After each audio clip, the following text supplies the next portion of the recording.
Ja suur tänu. No vastavalt oma eelnevale üleskutsele katsun siis ise mahtuda oma sõnamõtuga 5 minuti piiresse. Praegu seda survet enam ei ole. Ei, survet ei ole, aga ma asetan iseendale selle surve vabatahtlikult. Esiteks suur tänu arutelu korraldajatele ja ka tänastele kõnelejatele. Probleem on kahtlemata reaalne ja vajab tõsist tähelepanu ja see, mis siin täna toimus, on igati kohaseks osaks selle tähelepanu osutamisest. Aga nüüd mõned kiired tähelepanekud siis teemaga seonduvalt. Esiteks on loomulikult tõsi ja keegi ei vaidle selle vastu, et tuleb tegeleda valdkonna kuritegude ennetusega ja tuleb tegeleda ka sellega, et luua nende kuritegude menetlemiseks paremaid võimalusi riiklikele struktuuridele.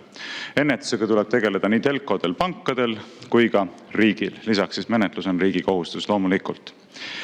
Aga minule tundub küll, olles kõike seda kuulanud, et esmane tasand peaks siiski probleemiga tegelemisel ja probleemi põhjuste tuvastamisel seisnema selles, et tuleb apelleerida inimeste oma vastutusele ja teha ära kõik sellel tasandil, et inimesed ise oleksid suutelised oma vara kaitsma ja sealt edasi toetuksid siis sellele, et ka teised pingutavad selle nimel, et nende vara kaitsta.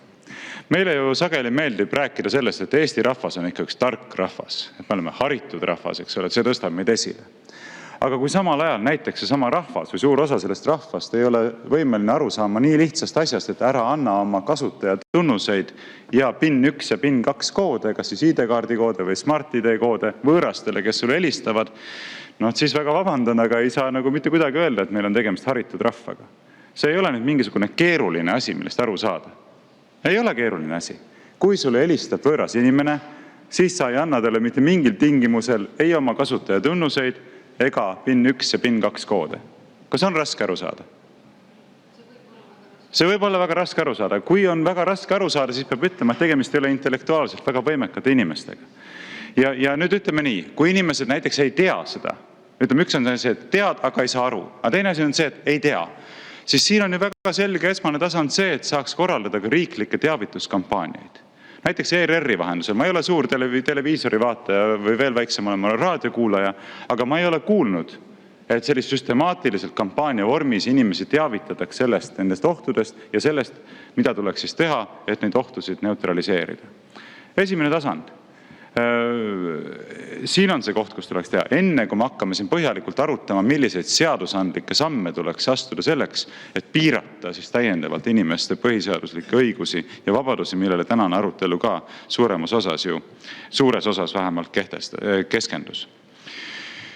Ja veel kord, et kui näiteks inimene saab telefonikõne ja talle öeldakse, et palun jätke oma koduvõtmed sellesse ja sellesse kohta, sellepärast, et me tahame tulla üle vaatama teie kütteseadmeid. Eks me oleme siin, ma ei tea, tehnilise järelevalve ametist või kust iganes, eks ole. See on seadusest tulenev kohustus, te peate meile võimaldama ligipääsu, aga te võite jätta meile lihtsalt sellele aadressile kuskile postkasti võtmed ja me siis tegeleme selle asjaga ja pärast paneme teie võtmed kuskil teise kohta tagasi, kus te saate need kätteks. Ja inimene teebki nii ja pärast avastab, et tema kodu on tühjaks tehtud, siis ei ole tegelikult kedagi teist süüdistada. Ei ole selles asi, et parlament pole piisavalt kehtestanud seadusi või keegi teine ei ole tema jaoks midagi teinud, vaid küsimus on ikkagi isiklikus vastutuses enne kõike. Ja see ongi see printsiip, mida ma tahaksin rõhutada. Me peaksime ikkagi pidevalt lähtuma sellisest hoiakust vabas ühiskonnas, et enne kõike me apelleerime inimeste isiklikule vastutusele. Ja isiklikusest vastutusest rääkides on ju ka mitmesuguseid meetmeid, mida saaksid näiteks pangad rakendada ilma, et kellegi vabadusi tegelikult piirataks. Näiteks pakkuda välja inimestele võimalus määratleda ülekande tegemise aeg. Kas sellise baasprintsiibi näiteks, et mina oma pangakontoris või internetipangas ütlen, et mina tahan, et minu tehingud ei realiseeritaks kiiremini kui 12 tunni jooksul, 24 tunni jooksul või 48 tunni jooksul. Ma usun, et see ei tohiks ka tehnoloogiliselt olla eriti keeruline, baasprintsiibina. Ei tohiks ilmselt olla isegi väga keeruline teha makse juurde üks väike eraldi lahter, palun see makse realiseerida, eks ole, kas kohe 12 tunni jooksul või 48 tunni jooksul. Ja vastavalt sellele siis ongi juba tagatud täiendav turvakihistus, mille jooksul siis jõuab ka ühtlasi kontrollida pank, kas tegemist on õiguspärase tehinguga või mitte. Teine konkreetne meede, mida saaks rakendada inimene ise, öelda, et näiteks minu pangakontole saab sisse logida ainult biomeetriliste andmete tuvastamise korral. See võib eeldada ka mingi täiendavat teenustasu, aga see ongi siis see, mis sa paned selleks, et sinu konto oleks paremini turvatud. Nii et võib-olla peakski keskenduma ennekõike nendele asjadele, mida siis inimesed saaksid ise teha, sealt edasi meetmetele, mida riik saab inimeste hüvanguks teha. Aitäh! Suur tänu!